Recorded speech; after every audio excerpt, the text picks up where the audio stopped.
সরে দাঁড়ালেন কাজী হাবিবুল আওয়ালের নেতৃত্বাধীন নির্বাচন কমিশন। আওয়ামী লীগ সরকারের পদত্যাগের 1 মাসের মাথায় পদত্যাগ করলেন সিইসি সহ 5 কমিশনার। 2018 সালে বিতর্কিত দ্বাদশ জাতীয় সংসদ নির্বাচন প্রসঙ্গে তিনি বলেন, অতীতে কেউ ভোট বাতিল করে পদত্যাগ করেনি। আরও দেখুন প্রতিবেদনে।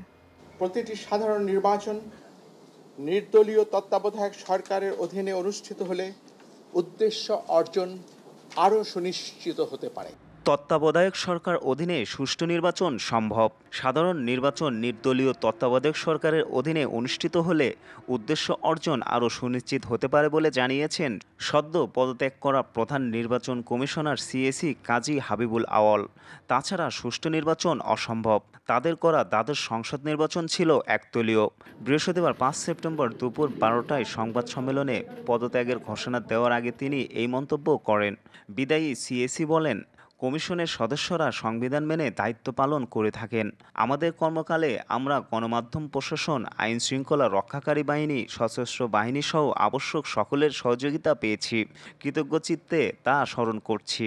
বর্তমান ও অতীত থেকে আহরিত অভিজ্ঞতা, জ্ঞান ও উপলব্ধি থেকে ভবিষ্যতের জন্য কিছু প্রস্তাবনা সরকারের সদয় বিবেচনার জন্য রেখে যাওয়া কর্তব্য মনে করছি। বাংলাদেশের জনগোষ্ঠীর সমরূপতার কারণে সংখ্যানুপাতিক প্রতিনিধিত্বমূলক দলীয় ভিত্তিক নির্বাচনের জন্য বাংলাদেশ আদর্শ ক্ষেত্র হতে পারে। সেই সাথে নির্বাচন 4 বা 8টি পর্বে, প্রতিটি পর্বের মাঝে 3 থেকে 4 দিনের বিরতি রেখে অনুষ্ঠান করা ব্যবস্থাপনার দিক থেকে সহজ ও সহায়ক হতে পারে।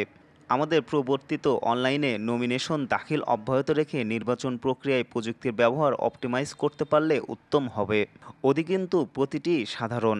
পরিশেষে আপনাদের অবহিত করতে চাই, আমি সহ মাননীয় কমিশনারগণ দেশের পরিবর্তিত বিরাজিত অবস্থায় পদত্যাগ করতে মনস্থ করেছি। আমরা অদ্যই পদত্যাগপত্র মহামান্য রাষ্ট্রপতি সমীপে উপস্থাপনের নিমিত্ত কমিশনের সচিব মহোদয়ের হাতে দেব।